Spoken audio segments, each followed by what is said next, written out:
Hi, welcome to Kids Club Online from Spring Hill Baptist Church. I'm Miss Chris. This month, we're going to be learning about faith. What is faith?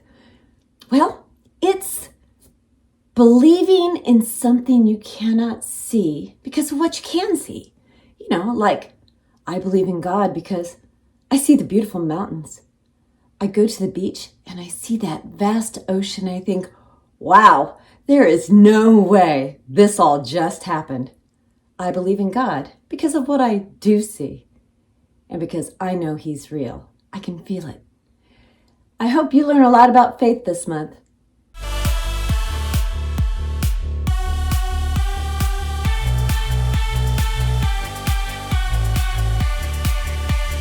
The story before the story.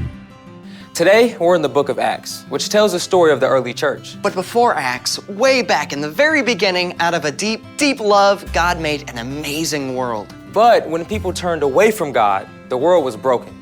God made a plan to draw people back into relationship. So at the right time, God sent Jesus, God's very own Son, to live among us. Jesus gave up His life and was killed. But on the third day, He rose to life. After Jesus returned to heaven, the early church grew quickly with the help of God's Spirit. When the believers faced trouble in Jerusalem, they scattered to other places, taking the news of Jesus everywhere they went. Which is where our story starts. Take it away. Hey everyone, I'm Brian. Today, I want to introduce you to a man named Saul. Now, if there was such a thing as a model Pharisee or Jewish religious leader, Saul was it. Saul, also known as Paul, was born as a Roman citizen, which gave him special privileges. Growing up, he studied the scriptures until he knew them inside and out. As the early church grew, Saul was just as upset as the other religious leaders. When a Jesus follower named Stephen was sentenced to die, Saul stood by in approval and actually held the coats of the men who threw stones at Stephen. Saul was absolutely certain that Jesus' followers were a threat and that the best way to please God was to get rid of them. He began going house to house, dragging believers off to prison, and when the new believers scattered to other towns, Saul wanted to follow. He took his plan to the high priest. Give me letters to the synagogue in Damascus. Then I can go and hunt down men and women who belong to the way of Jesus. We'll arrest them and bring them back here to Jerusalem. Fantastic idea. Consider it done. With the approval of the high priest, Saul gathered a group of men and supplies for the journey. Now, Damascus, which was the capital of Syria, is around 150 miles from Jerusalem, so that would have taken nearly 2 weeks to travel on foot. But Saul hated the followers of Jesus so much that he couldn't wait to get on with it. After long days of travel, Saul's group finally neared the city of Damascus. The noonday sun shone down bright and hot, but Saul charged ahead, eager to carry out his plan. We'll find them all.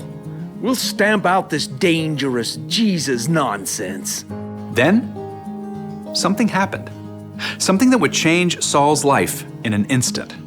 A brilliant light flared from heaven, so bright the sun seemed dim. A voice spoke from the light. Saul, Saul, why are you opposing me? Who are you, Lord? I am Jesus. I'm the one you are opposing. Okay, now imagine for a moment that you're Saul. You thought Jesus was just a troublemaker who was killed, dead and gone. Yet now he's alive, speaking to you from a blaze of light. It's like your whole world tips upside down in an instant.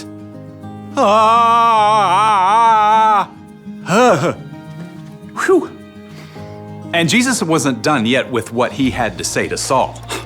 Now get up and go into the city. There you will be told what you must do. The men with Saul saw the light too, and heard a sound. What is that? It's like thunder. As the light faded, Saul stood and opened his eyes. I can't see. Saul had been in full command, yet now he was helpless. Men from the group led him to a home in Damascus, and for 3 days, still blind, Saul prayed to God. During this time, he didn't even eat or drink anything. And that's where we'll leave it for today.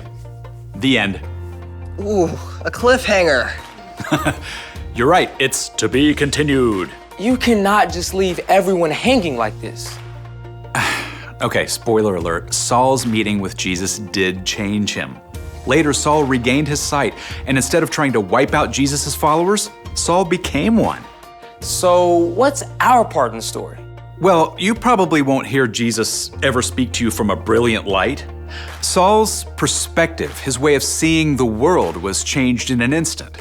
But as you begin to learn who Jesus is and choose to follow him, your vision too will start to shift. You'll start to see things in a new light. Like the stuff that happens to you. That's true. When you know Jesus, you discover that you are a child of God and that God loves you more than you can imagine. Everything that happens to you, even the hard stuff, becomes an opportunity to grow and become more like Jesus. Knowing Jesus can change how you see other people too. Yeah, it's like you get this supervision to look at your class bully or your annoying little cousin and see that they're made in God's image too. And they deserve your love and respect. Knowing Jesus means that you can pause at any moment in your day and ask Jesus to give you his perspective. The more you do, the more Jesus will show you ways to love God and love people in everything you do. Yep, I think you guys are seeing the light. See you next time. So here's the thing. Knowing Jesus changes how you see things.